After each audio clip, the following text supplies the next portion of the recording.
Hello everyone, welcome. This is going to be our sixth lesson in the history of the Church, history of Christianity in Europe, and we're going to deal with monasticism and the first monasteries. And it's not at all boring, honestly, it's not. It's actually extremely important to know the foundations of European civilization. It started, we dealt in the last one with Arianism, yes, that heresy and saying Athanasius and so on. Well, this is going to be now the first monasteries, even before the monasteries, the first hermits. Remember that Christianity went all the way from Egypt all the way to Persia. And before this idea of the hermit, as it were, came to Western Europe, it started in the East and the Middle East, in Egypt especially, and it dealt with these first Christians, some of them retiring to the desert. The desert actually did not necessarily mean the desert, sand, the Sahara Desert. It meant in the sense of a deserted place.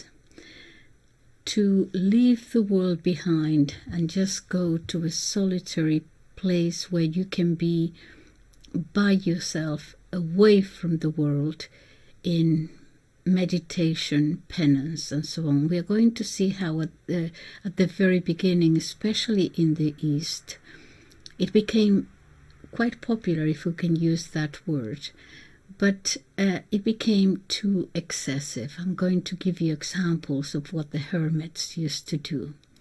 Then that we would inherit in the West, mainly through Saint Benedict and the Benedictines. But it's extremely interesting. There is a French writer, de Murat, who said that the Americas, both South and North, never actually experienced this part of Christian history. And so the evangelization of the Americans, of the Americas, says de Murat, is somewhat inconclusive, he said. That was his word. Okay, so it begins really during apostolic times, very, very early on. Trying to practice these evangelical counsels of chastity and obedience and poverty, the renunciation of the world and what the world has to offer and all its temptations. So it's a solitary life. Remember, this was at the very beginning. Jesus had said, you remember, to the rich man who had, what else can I do, he asked. And Jesus said, if you want, I don't remember the right words, the life of perfection, go and sell everything you have and then follow me. I'm sorry, I don't remember the right words, but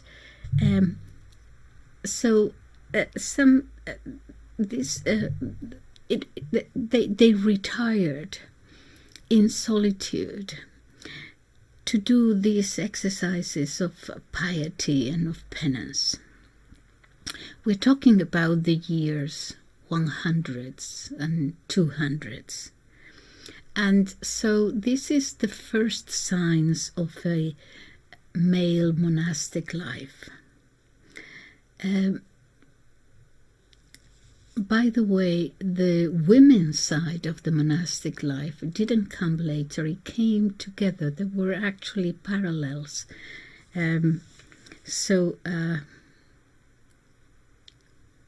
It didn't, women were not excluded from this life. Saint Mary Magdalene, actually, after her conversion and after her experience with Christ himself, she will end her life actually in the last 20 years living in a cavern in the south of France as a penitent.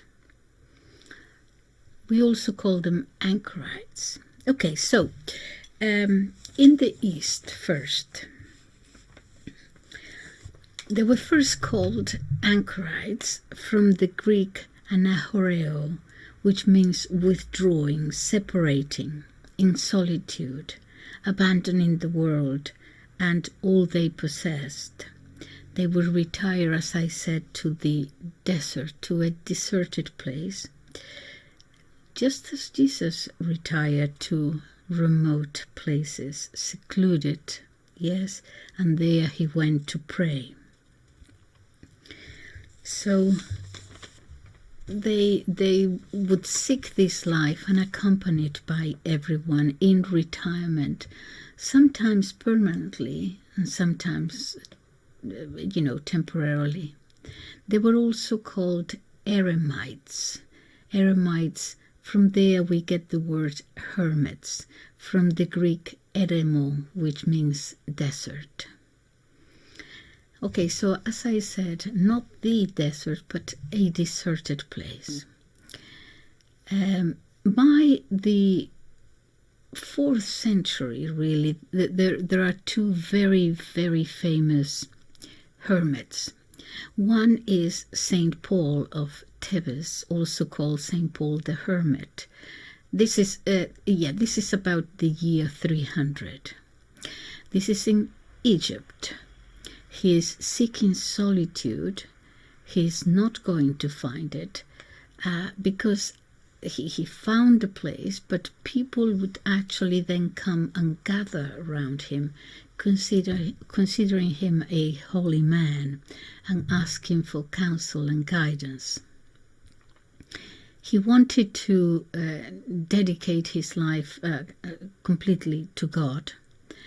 Absolute continence, the great austerity of life, totally isolated, and this is according to ancient tradition, okay? And we see him depicted in portraits by himself, obviously, with a crow in pictures, the imagination of artists, a crow actually bringing him a piece of bread in its beak.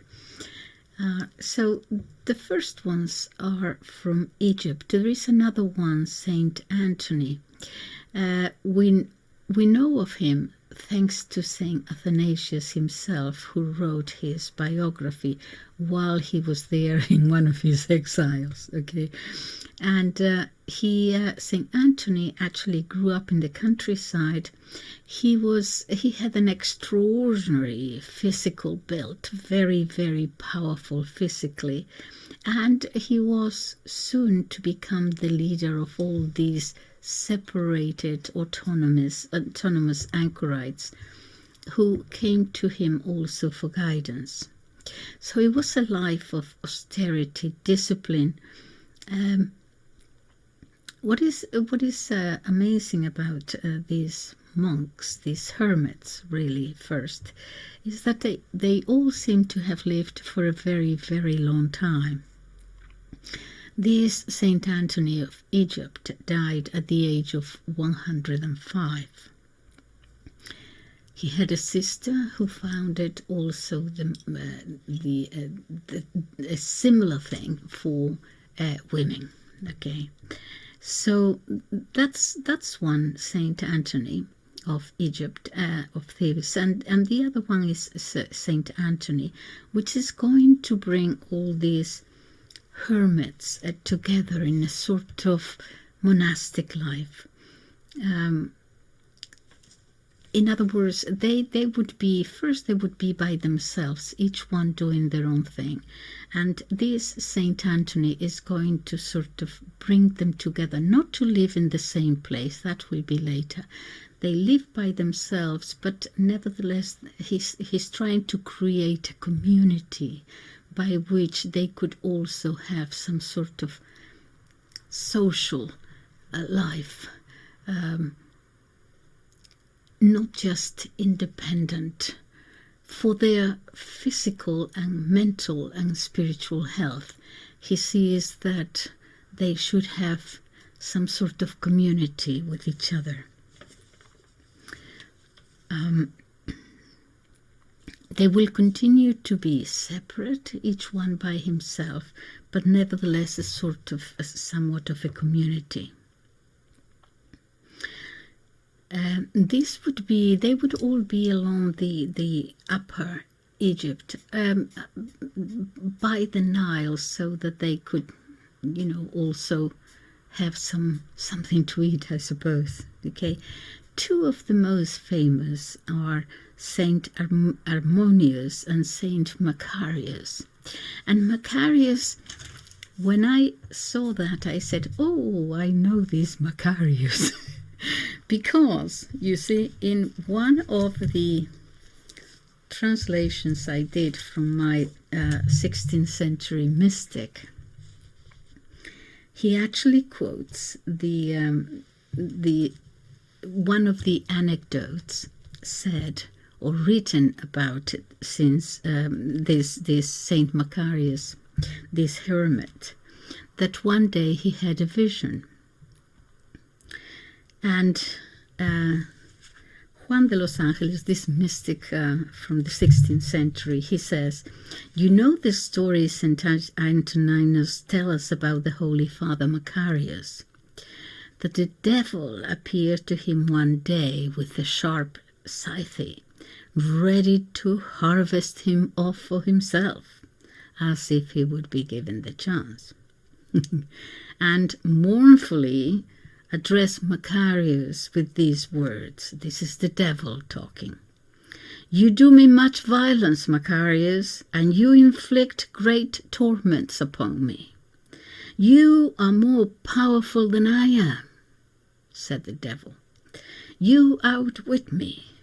I can find no way of winning with you." This is what the devil said. "How can I possibly outplay you, the devil himself?" asked the saint. "Is it fasting, long vigils, the pains I endure?" "Oh, none of that impresses me," said the devil. "I stay up all day and all night too, and I fast all year long as well. As for pain, try being in hell." But the holy saint insisted, "What can this strength of mine be that even the devil himself will admit defeat?" "It is your humility," the devil replied. "I never win with the humble. Not only do you win God over to your side by being humble, but you resolutely vanquish me as well. Remember, Macarius, it is because I cannot bring myself to my knees that I am an enemy of God."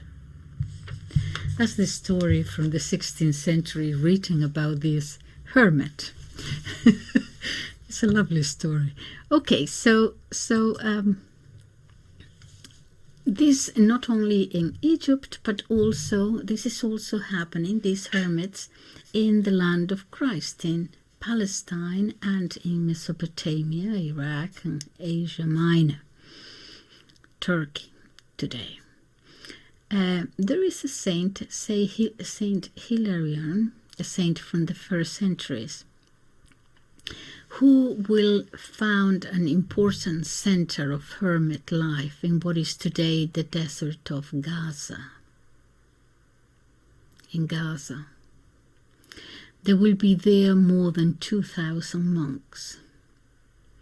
Of course, this zone, as we all know, is all Muslim today. Okay, but that is where monasticism started and flourished. Okay, so nevertheless, because they were pretty much by themselves, it was easy to fall into excess of penance, excess of fasting, each solitary according to his own physical and spiritual strength, according to his own charism too, as conscience dictated to each one. But there was no rule, no guidance, no regulations. And so now we see this idea of, even though they are to be separate, nevertheless to have a sort of a community life. Koinos, common, in koinamia in Greek, community, a life in common, a life in a community. There is a very old text written by St. Theodore of Cyrus that says, there were Anchorites who barely, we're going to talk about the bad and the good, okay? About the excesses, for example. There were Anchorites who barely ate or slept, some who would keep still for weeks without moving, I don't know how, and some who actually buried themselves in tombs. In tombs might be sort of not an accurate translation. It might have been huts or caves. And stay there for years, receiving only the minimum air sometimes to breathe through the cracks in the construction, perhaps very like tombs, very, very small sort of cells. They would surround themselves with walls, not actually buried as such. St. Theodore of Cyrus continues, many embraced the solitary life. Some lived under tents or in caverns. Others preferred to live in caverns or caves. Others did not want to live either in caves or caverns or cabins or tents, and simply lived out in the open air. By the 300s, the 4th century, some would be, for penance, standing all the time, just standing for most part of the day. Some would surround where they lived with walls, and others who did not like this remained exposed, defenseless to the gaze of travelers, sometimes living up in columns and all kinds of very strange things. So at this point, each one did what they wanted, and sometimes people came to them just to see them. It became actually a little bit of a circus due to these excesses and to these misunderstandings. There were others who were called the boskoi, the shepherds, who would be in the open air, in the wild, eating herbs sometimes. So now physical and mental health and human need to be in contact with others is important, and it should be taken into account, because after all, man is a social animal. Aristotle said that solitude is not for humans, not all the time. Not for humans, he said, it is for beasts or for gods. He writes this in his Ethics. So there is going then to be a reaction to these excesses. So the next step is to be alone, yes, but also in the company of with others, under the guide of a superior, because anarchy usually leads to excesses. Yes. So Saint Pachomius, born in 292 in the Thebaid.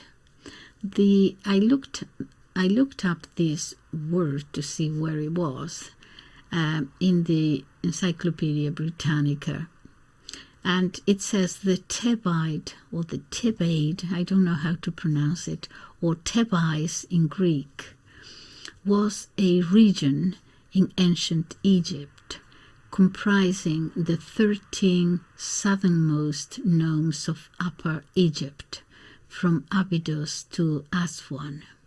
Okay, so there they were. Saint Pachomius was a convert. He was of pagan parents. After his conversion, he will try little by little to have a go at this Anchorite life. And he's going to form in Egypt the first, they call like that Thebites, or Thebites, I don't know exactly how to pronounce it, okay? The term remains in the East. It means monastic life. In other words, the word itself of the place is a term for the monastic life. But he would insist in a sort of obedience to a superior, so he's going to start bringing them together. After that, then we have the idea of the cloistered, in other words, closed thing, less strictly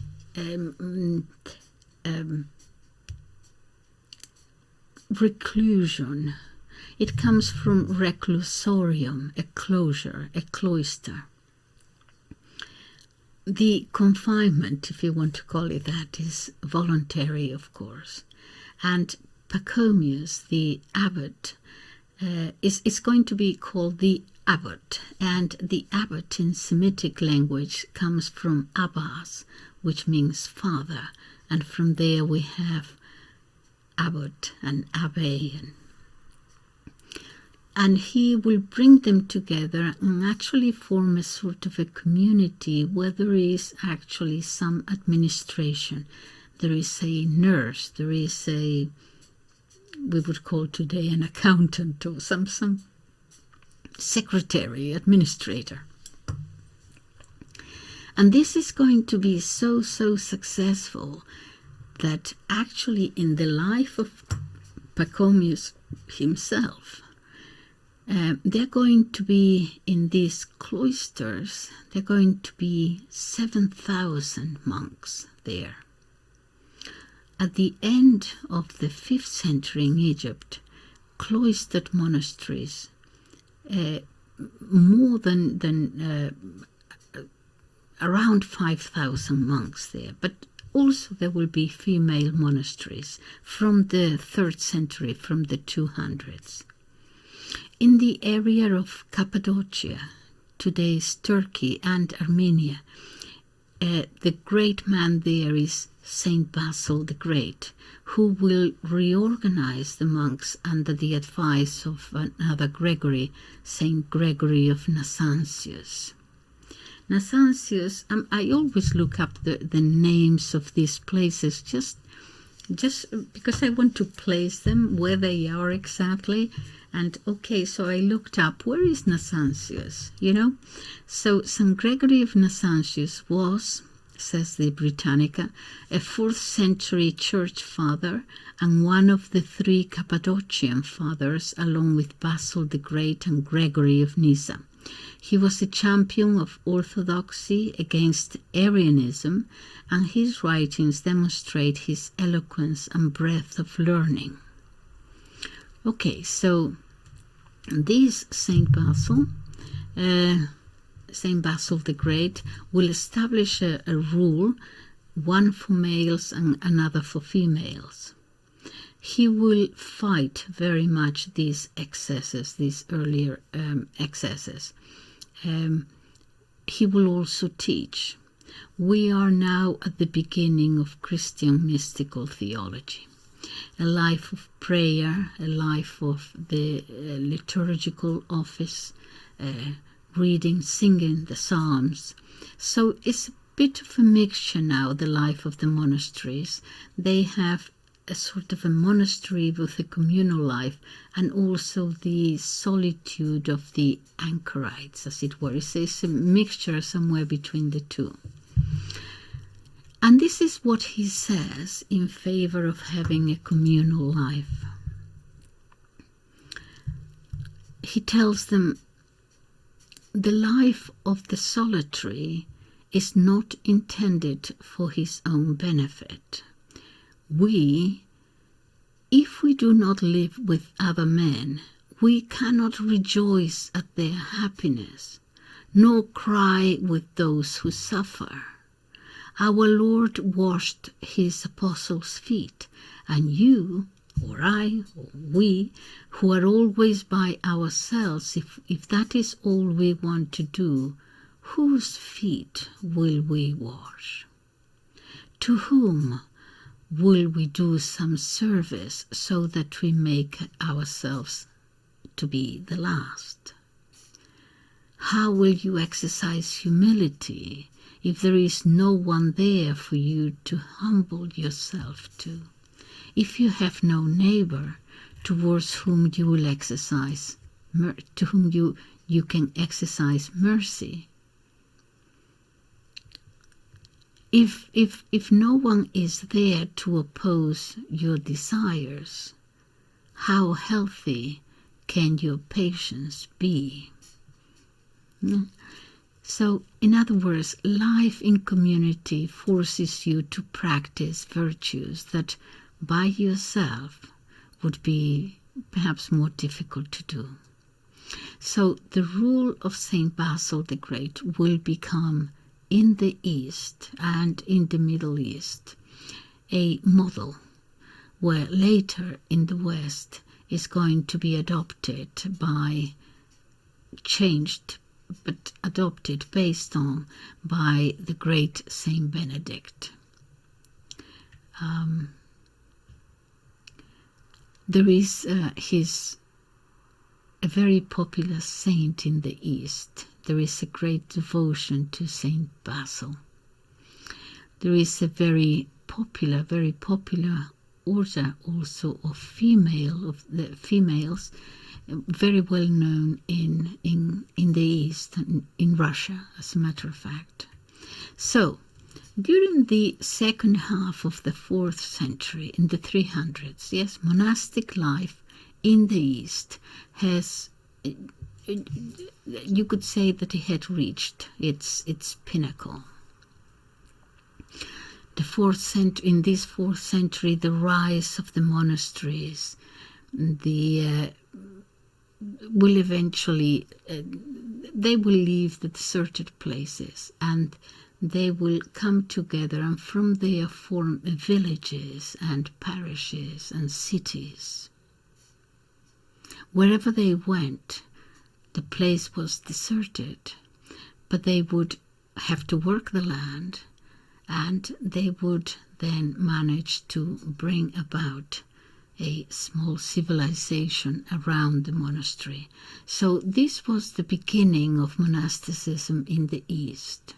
Now, in the West, a little bit of a historical introduction here. In the West, it begins really with Saint Benedict. Different ways from the 4th century on, then there will be others and so on. But during this time, in the 4th century, where in the West, the West was being plundered really by invasions of barbarians from everywhere, there will be 2 main saints here, Saint Jerome and Saint John Cassian. And there would be a flow between East and West now. The East, you see, had not been, the Middle East and many other parts of the East had not been invaded so many times as Europe was at that time, Western Europe. So monasticism in the West is going to emerge from the Middle East and the East. Saint Jerome, okay, so is one of the first fathers of the Church, yes. He came to Rome in the year 382 after a monastic life of that sort, precisely in Egypt, in the Thebaid. And he carried out that magnificent monumental work of translating the Bible from the Hebrew and the Greek into the Latin, and we call it the Vulgate, the Catholic Bible, with the help of female monastics. The actually female monasticism at the time, there was a very clear atmosphere of intellectual life there. I will tell you a little bit more about it. There are female monastics, women, Saint Paula, Saint Eustaquia. Anyway, he comes to Rome, to one of the hills, Monte Valentino. He also built some female monasteries, opened some female monasteries under his guidance. The first brothers, I suppose we would call them, the first monasteries, the first monks, actually, that's the word, monks at this stage are not necessarily priests. They were retired from the world. They lived the life of a hermit, but in community, as it were. Not a life completely retired from the world. And each monastery had its own apostolate, its own apostolic life. There was a woman, Fabiola, beautiful name, who founds in Rome the first public hospitals for pilgrims, because the pilgrims going to St. Peter's and Basilica and so on ended up with no economic resources, some almost starving to death there visiting the tomb of St. Peter. So she founds the first nosocomio, is the first house for the sick. This is another invention of the Church. Hospitals are Catholic inventions. They were not invented by the pagans or the Chinese or anybody else. Okay, so houses for the sick by Christians and Christian women.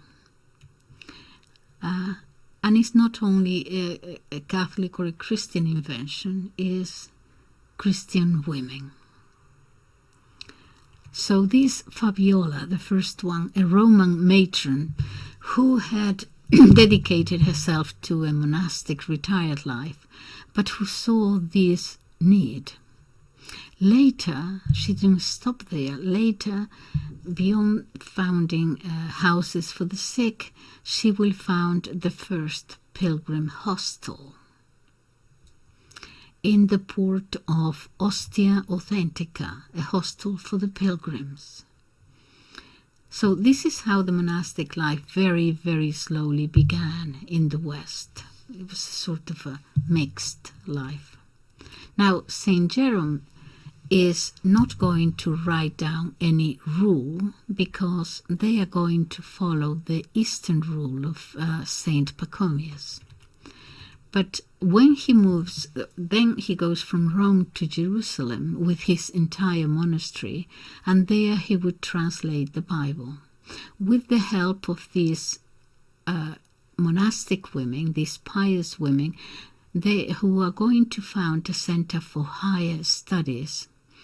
Saint Jerome actually relates this himself in a letter. He says, Paula learned Hebrew, and she learned it so well that she sang the Psalms and in Hebrew and spoke this language without mixing any Latin words at all.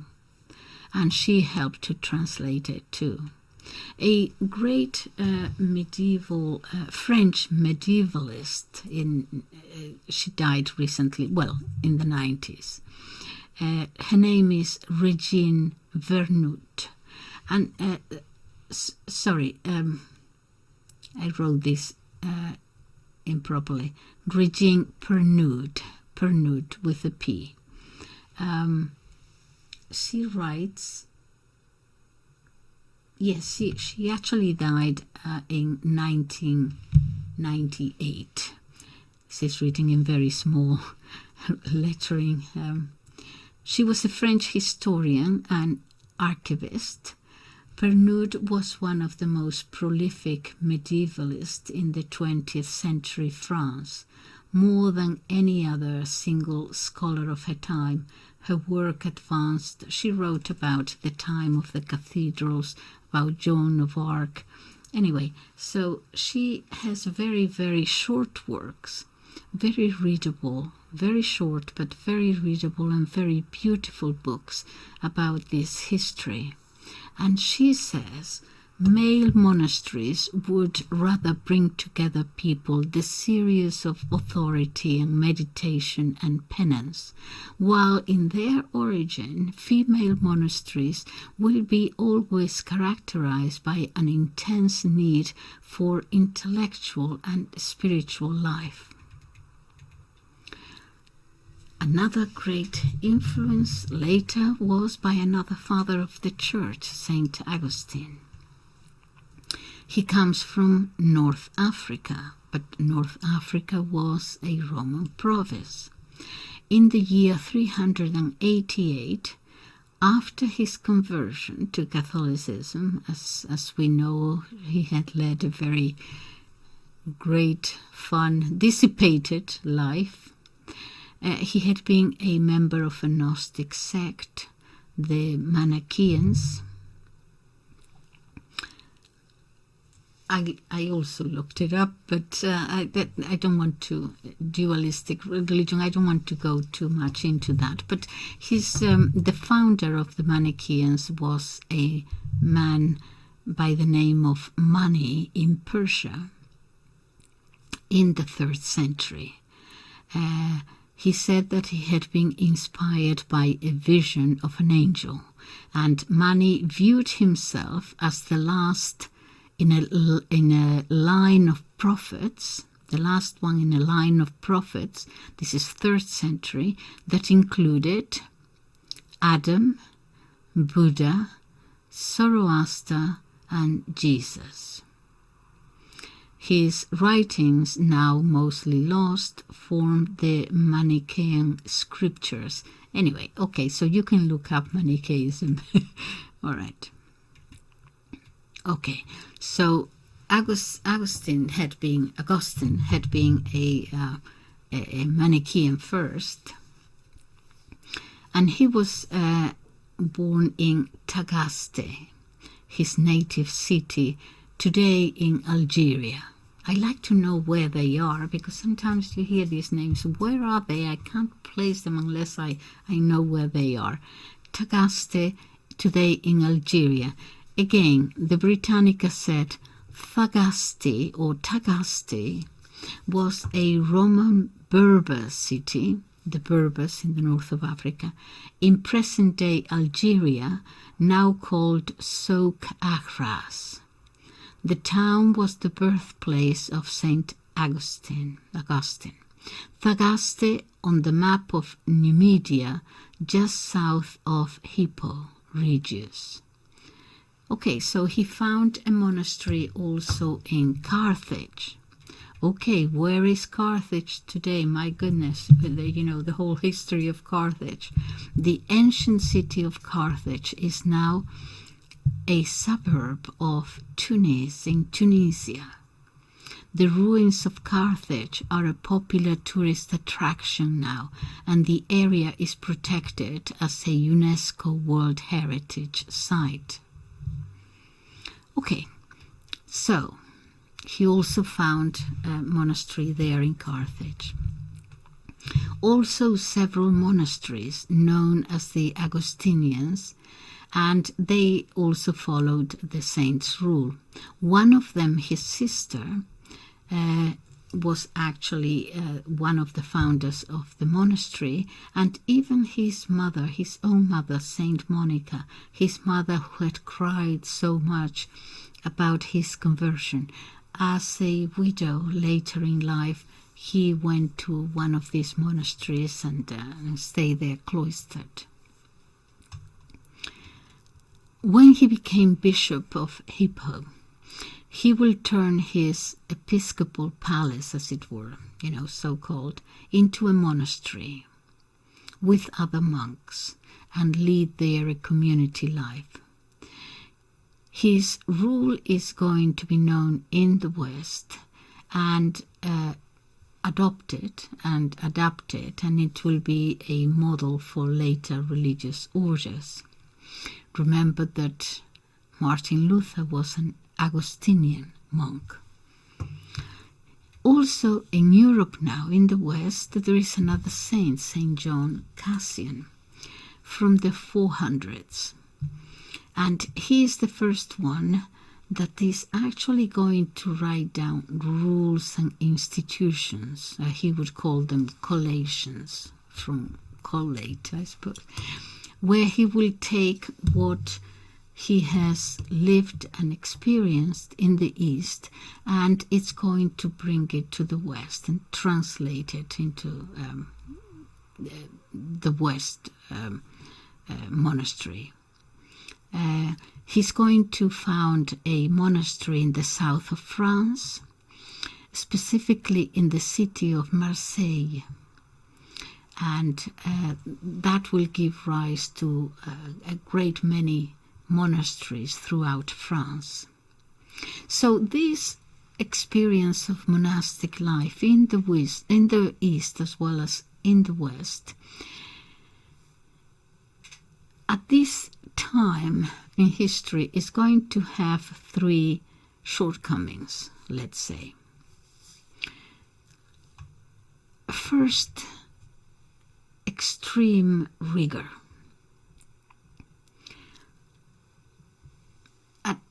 Brought by the early hermits, but it's not going to be applicable so well to a life in community. 2, the existence still of far too many sort of nomad monks without a superior, and that is going to be a difficulty. When you don't have anyone that you have to account to, unless you are a great saint, it is easy to go off, on a tangent, to go wrong. And so also the third is the lack of rules. They have to be clear and precise, easily applicable to the life in a monastery. And so here comes the great man who's going to put all this together. Saint Benedict, a providential man really, in the 5th century. He comes from Nursia, the year 480, okay? And Nursia, says the Britannica, traditionally known in English by its Latin name of Nursia, is a town and commune in the province of Perugia in Italy, in southeastern Umbria, the center of Italy. Okay, all right, so he spent his childhood, Saint Benedict, in Rome. He had a solid Christian education, and his St. Gregory, his biographer, says, having given others his books and leaving his house and his father's wealth, eager to serve only God, Benedict begins to search for a place where he could achieve this holy purpose. He left Rome. He felt himself educated in a cultured ignorance. Educated in a cultured ignorance and provided with a wisdom not learned.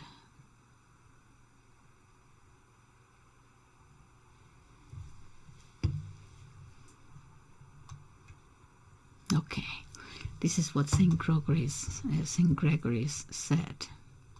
It was a difficult time. Italy had been subjugated by the barbarian armies and devastated by many different invasions.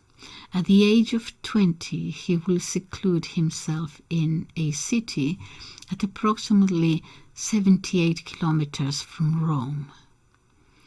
Under the guidance of a priest who was also a scholar, mainly a scholar, but also acted as a parish priest, he continued his studies. Again, St. Gregory says, reaching extraordinary gifts, even of man. Reaching extraordinary gifts, even people said that he could perform miracles. Well, he was not a priest. He understood the spiritual danger to which he was exposed, with so many people thinking that he was so holy and attributing to him special powers and all the rest of it. He saw the danger there of these so many people coming to him for his gifts, and he finds refuge in a cave in a small little place called a little town called Subiaco. Is a beautiful place at a few kilometers, about 100 kilometers from Rome. I looked it up. Where is Subiaco? Okay, so Subiaco is a town in the Lazio region of central Italy, about 73 kilometers, 45 miles east of Rome. It's located along the Aniene River, 410 meters, that is 1,345 feet above sea level. Apparently it's beautiful. I saw pictures of it. Subiaco is a hidden architectural wonder that's rich in history, art, and culture. It's considered the birthplace of monasticism and printing, and is a great place for outdoor activities like walking, excursions, and sports, so that you know. Okay, but there in Subiaco, he was a hermit for 3 years.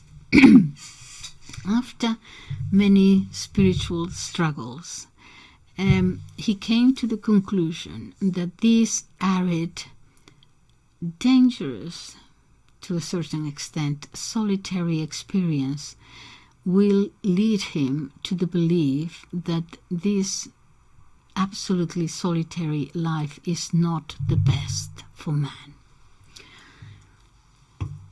He is there, and monks from a neighboring monastery, not very observant, a little lax, knowing where he was, they visit him and they invite him, because people knew of his holiness, whatever, and they visit him and ask him to come to their place and be their superior. Well, he does go, but he's going to bring austerity and seriousness to the place, not too excessive. He knew the dangers of that, but discipline and seriousness to the place. Well, they're going to rebel against that. After they ask him to come, they're going to rebel, and they're going to try to poison him. well, they didn't succeed in poisoning him, but they kicked him out, expelled him from the monastery. So he's going to go back to his cave, and then around the year 529, he is ready to, I'm summarizing a lot, but anyway, by the year 529, he will found in that vicinity, that place, around 12 small communities. And he will become the spiritual father to all of them. Many people sought him. Eventually, he's going to go to central Italy and found the very famous monastery, you heard of it, Monte Cassino. That is where he's buried now. There is an abbey there. The abbey is very much visited also by those not necessarily Catholic, not necessarily Christian, but there is a story to this from the Second World War. If you're a buff of Second World War, you will have heard of Monte Cassino, because the war was almost over, okay? And the Germans had taken refuge in the lower part of the abbey, the monastery. And the Americans came and destroyed completely the abbey of Monte Cassino, which was also a UNESCO cultural heritage place. Centuries and centuries and centuries were destroyed. The thing was that the Germans knew that the Americans were coming, and actually because it's at the top of a hill, they knew that if they stayed, they would be killed. So they actually had left. They left the abbey, and they sort of scattered. But the Americans, nevertheless, I don't know that they saw them or not or whatever, but they completely bombed the abbey there. It happens a lot of times. There were many places also destroyed, great places, both Christian and Muslim, in Syria and Iraq and so on. And when I heard of a very, very old church, I think it was in Syria, Christian church. And of course, we were told, I have no reason to disbelieve it, that it was the Muslims and the Iraqis or whatever the terrorist group was of the time, that they had destroyed this ancient church. And I thought, why would they destroy it now? Because I know they're Muslims, okay, but they had lived with this church there for centuries and centuries. They never destroyed it, and now it so happens that they destroyed it just when the Americans are bombing Syria. And of course, I'm just saying that some things don't make sense to me, okay? And if it doesn't make sense, I don't have any proof of who it was, obviously. Not proof, to empirical proof, empirical evidence to suggest that it was this group or that group. Obviously not, but it doesn't make sense to me, and so there is enough proof for me to at least doubt who did it.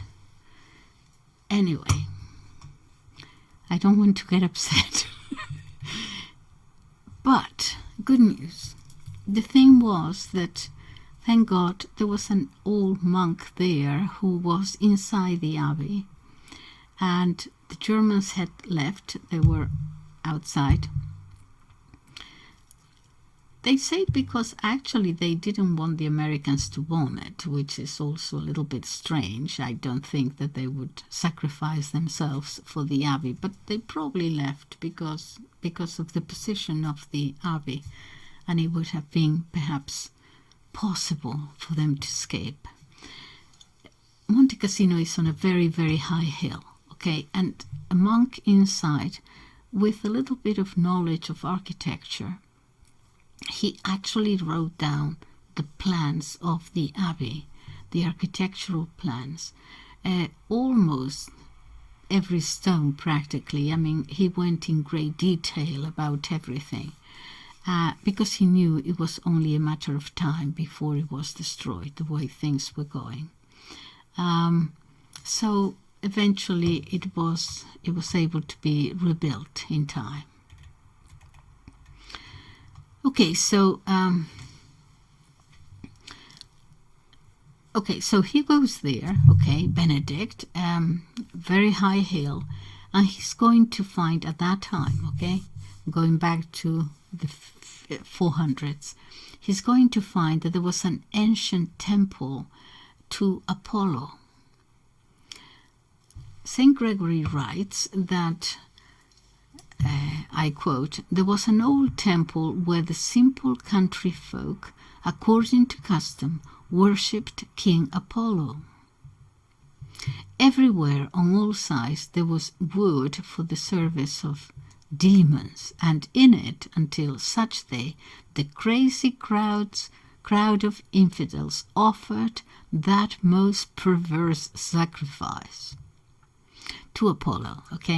Benedict, a man of God, approaching, broke the idol into pieces, destroyed the altar, and set the wood on fire, dedicated an oratory to Saint Martin. He was not tolerant with what he would consider false religions. Anyway, where the altar to Apollo was, he built an oratory to St. John the Baptist, and thanks to his continuous preaching, he led the inhabitants of the region to embrace the Christian faith.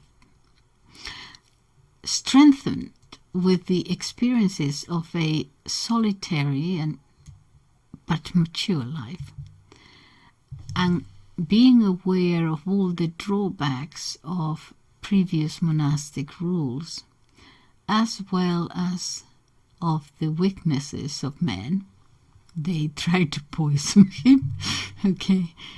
Saint Benedict is going to found the first Western monastery, and he's going to do this, taking everything, all his experiences into account. He's going to do it in the following way. Instead of one building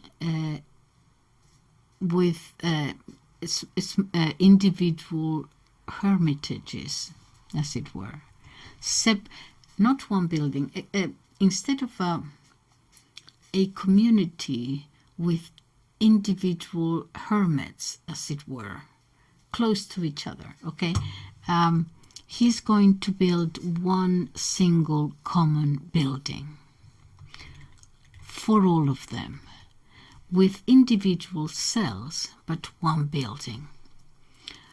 And that is how the glorious order of Saint Benedict is going to begin. It was in this mother house where he implemented his famous rule. Very brief, very simple, and very rational. Very short, if you'd like to read it. It's written in the year 529, and is a model for all monasticism and monastic rules that will come from then on. Universally adaptable, not only for monks, but for anyone who wishes to lead a spiritual life. It spread throughout Europe, even supplanting the other rules in the West, like the one St. Jerome's and others. And this is going to lead towards what we later would call Europe. Ratzinger, Benedict XVI, Pope Benedict XVI, called himself Benedict because he had been very much involved in the writing the origins of Europe, or the Christian origin of Europe. And he considered him also the great builder of Europe.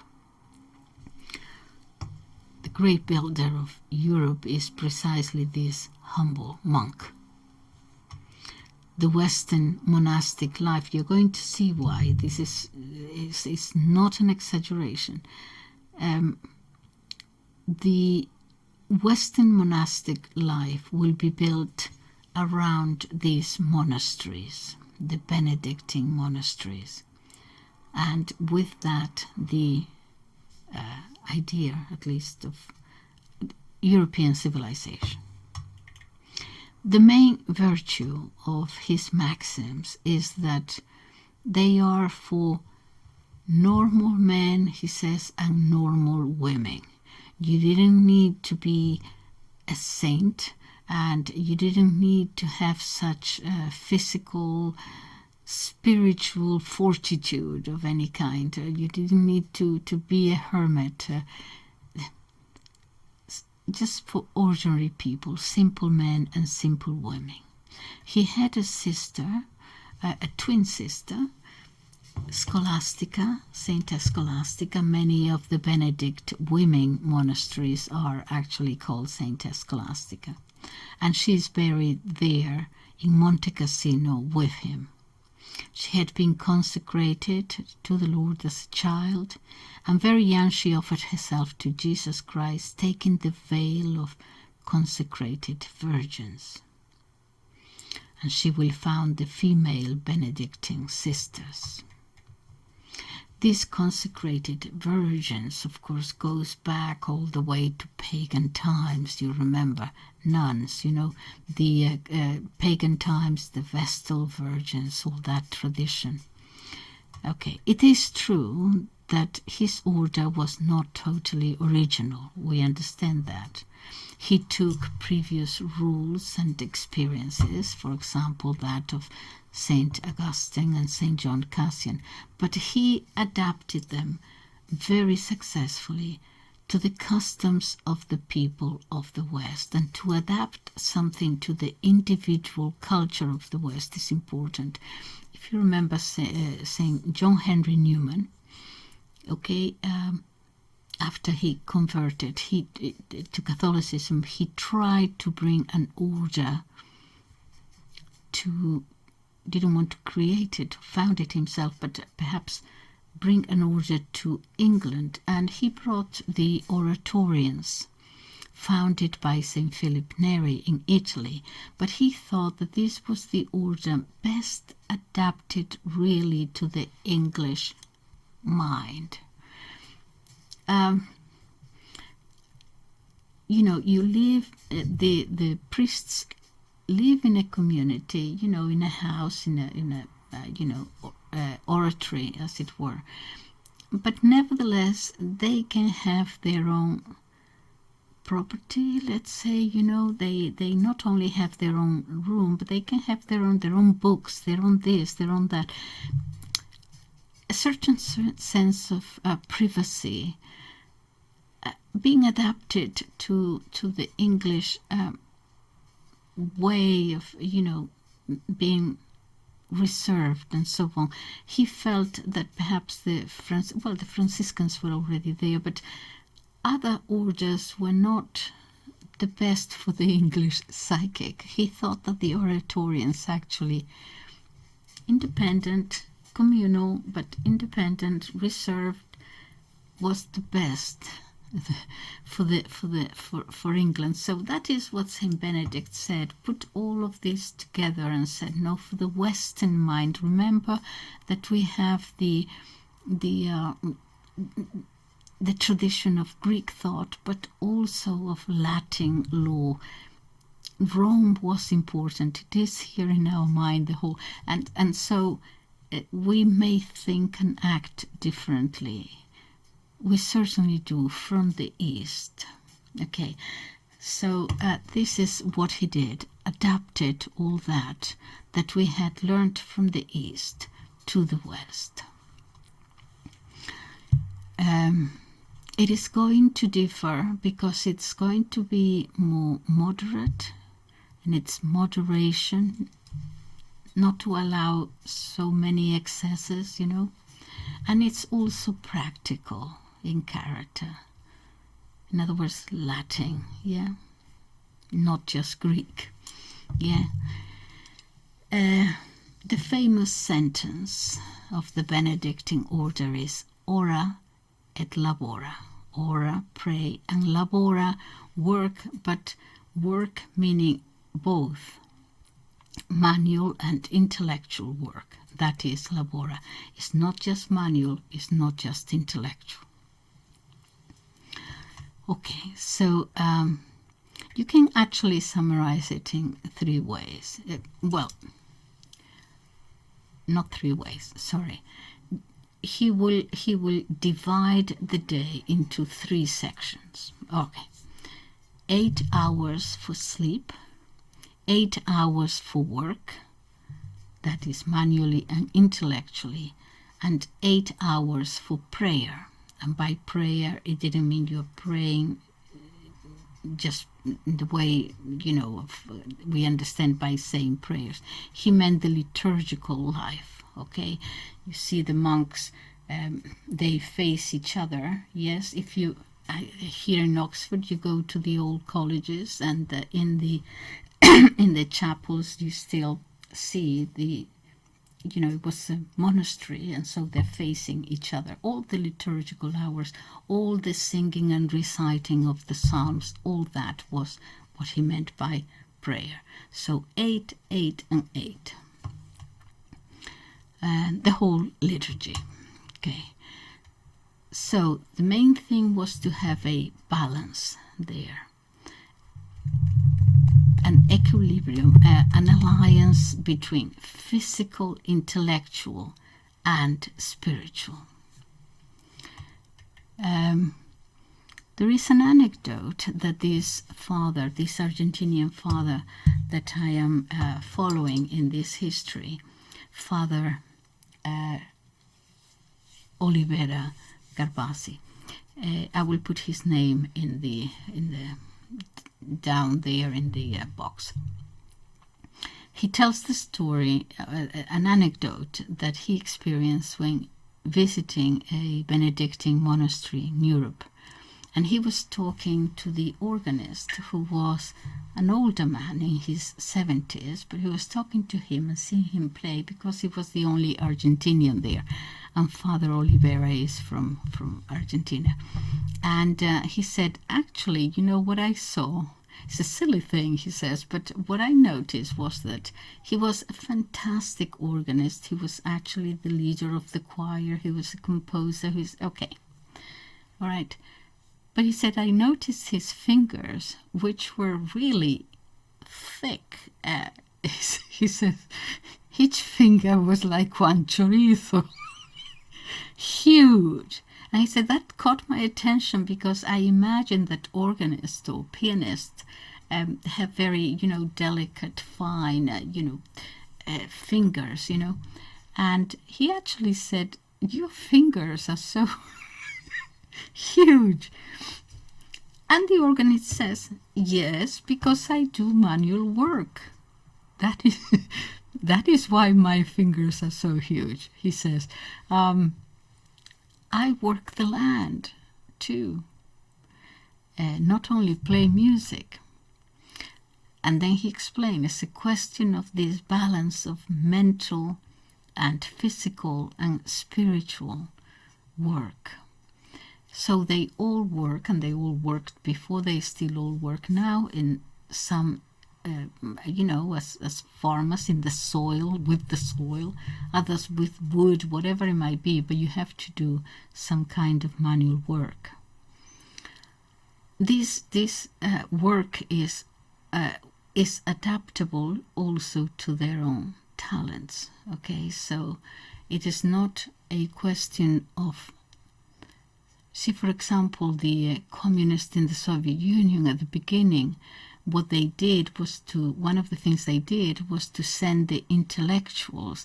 It was a form of humiliation to send the intellectuals to work with pigs or whatever it was. Okay, well, you can destroy a man when you do that, because it's not that there is nothing wrong with looking after animals, but if that is all you do when you are a writer, when you are a musician, it can destroy your soul, you know.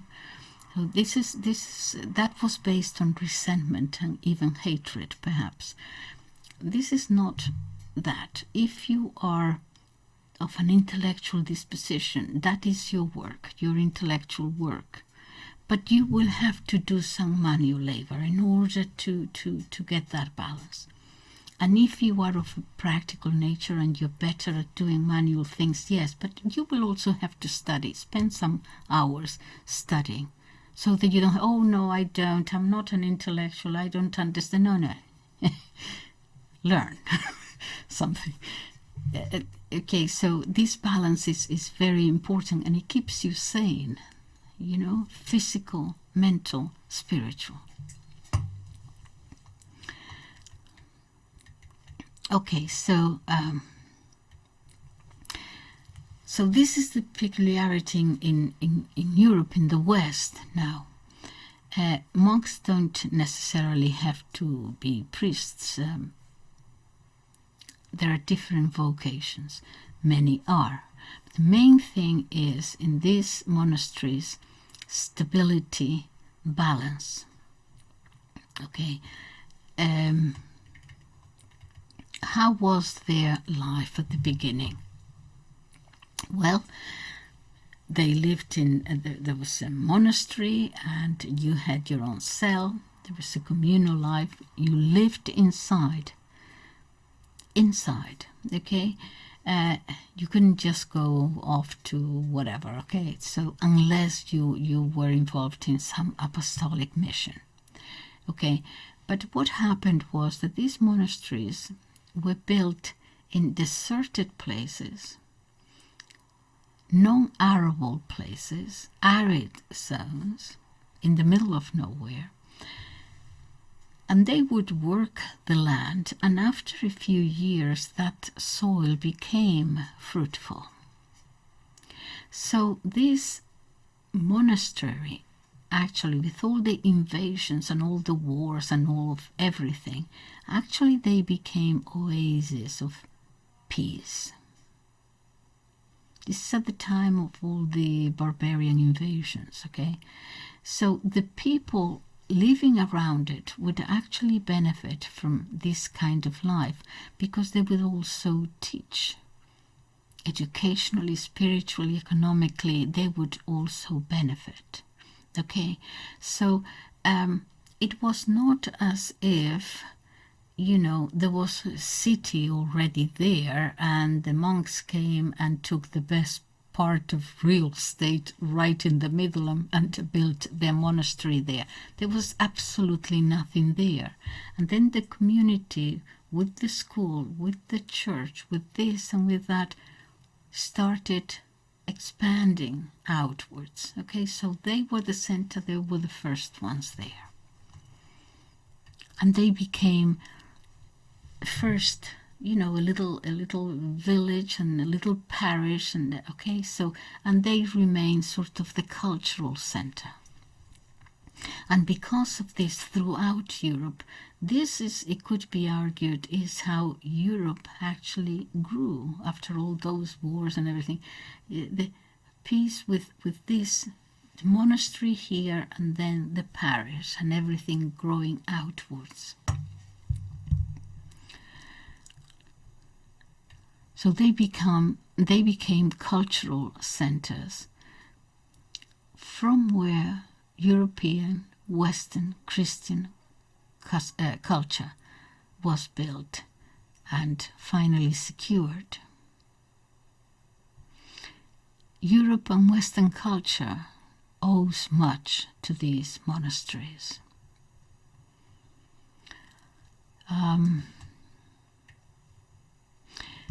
And next to the monastery, they would have hostels also, because the acceptance and welcoming of pilgrimages is there in the rule. The rule itself obligates the monks to this rule of welcoming strangers, of welcoming travelers. It is in the rule that you are to receive a traveler as if Christ himself was knocking at the door. I hope it is not abused. But if you are male, okay, and you ever go to a Benedict monastery, the first dinner that you're going to have, or the first breakfast, whichever, okay, the abbot of the monastery himself will come to you with a basin and water, and he will wash your hands himself. Not all the time, just the first time, okay, when you come for the first time for dinner or lunch or breakfast. Women also in female monasteries, but the female monasteries usually have little houses. You're not going to stay in the actual monastery. They have little houses around, or they have families that will take you. So they became great farmers. They worked the soil for years and years. They became autonomous farmers, independent, and their work would have to produce enough for the whole monastery. And so they had their own fields and their own workshops and their own mills, and manual work made these rural places. They transformed these arid places into fertile grounds eventually. As I said, they would come first to uninhabited areas precisely because of the solitary life. And the work of hundreds and thousands and eventually tens of thousands of males working made it possible to cultivate the land and to transform it. So many of the small villages, the towns and the cities of Europe now have their origin in that monks in that monastery who cultivated arid, non-fertile grounds, and around them eventually fertile, and then around them a village and a parish afterwards. So, just to repeat, it is the villages and towns that grew around the monasteries, not the other way around. The historian Thomas Wood says, and I quote, "The monks saved agriculture in Europe." All these they practice within the context of a new way of life, new conditions of life, when no one would have dared to such an undertaking in such places. Wherever they arrived, they would transform virgin lands into crops. They tackled cattle raising and agricultural tasks. They worked with their own hands. They drained the swamps. They weeded out forests. The Benedict monks were the farmers of Europe. They transformed vast areas of the continent into arable lands, associating agriculture with prayer.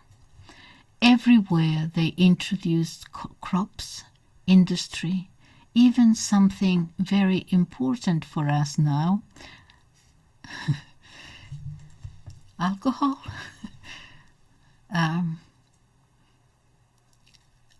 techniques for beer, fermentation of beer, champagne,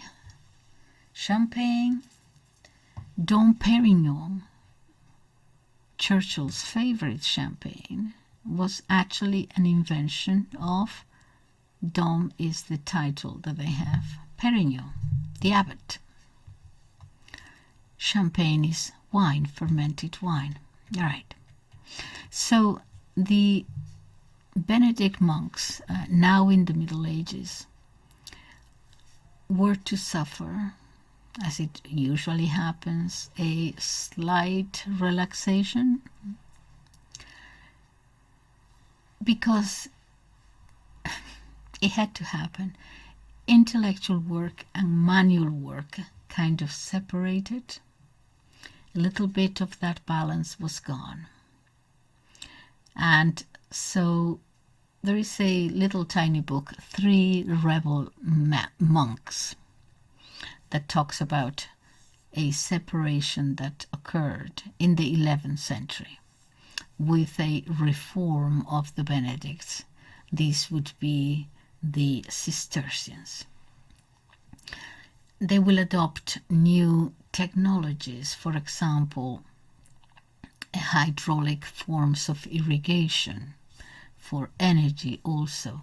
If you go to these old Cistercian monasteries, they still have their old hydraulic energy generators and so on.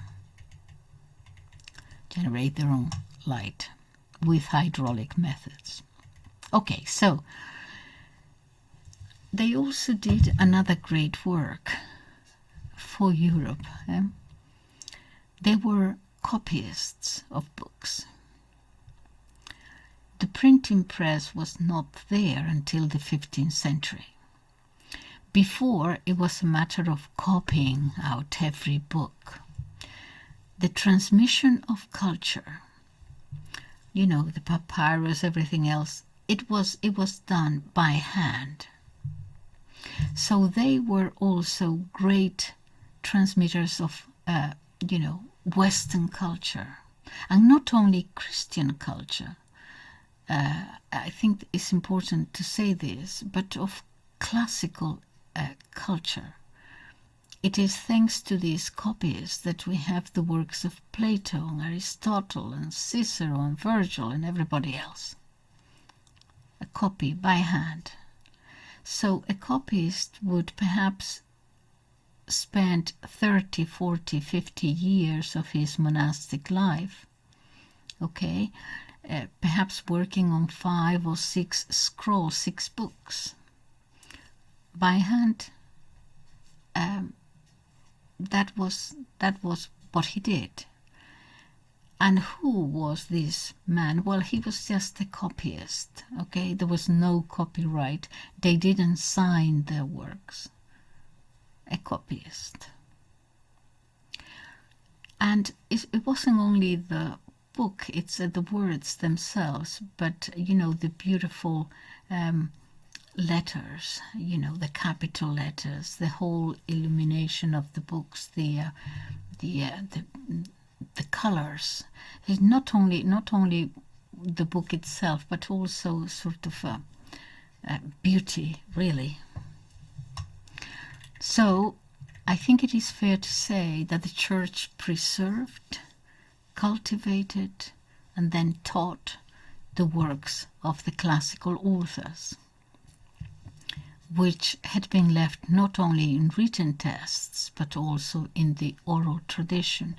There was an oral transmission. They became great teaching centers, great places of learning.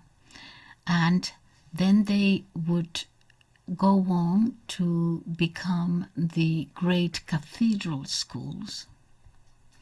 And from cathedral schools, later another invention of the Catholic Church, the university. The university was not invented by the Chinese or the Muslims or the Aztecs or the Jews. It was a Catholic invention. They studied the songs of the poets according to a text and the writing of the historians and the philosophers. The monasteries and the monastic schools were a great flourishing of culture, and each monastic center became a center of learning. So, just to finish, the historian Thomas Woods continues about these monastic contributions. He says, the monastic contributions to Western civilization was immense. Among others, the monks taught the techniques of metallurgy. They introduced new crops, copied ancient texts. In short, is there someone in the history of Western civilization that can boast of having a similar curriculum? It is much that we owe the monastic life. Not only did they build schools and became teachers, but also established the foundations of the university. They were the philosophers and thinkers of their time, and also refined political and religious thought. It is to them we owe the preservation of classical thought and the world's classical civilization during the Middle Ages. Of course, this was at their height, and as we know, in the Middle Ages, everything will be taken away from them with the Protestant Revolution eventually.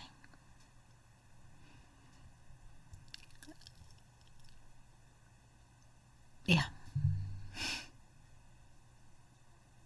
Not fair. Thank you.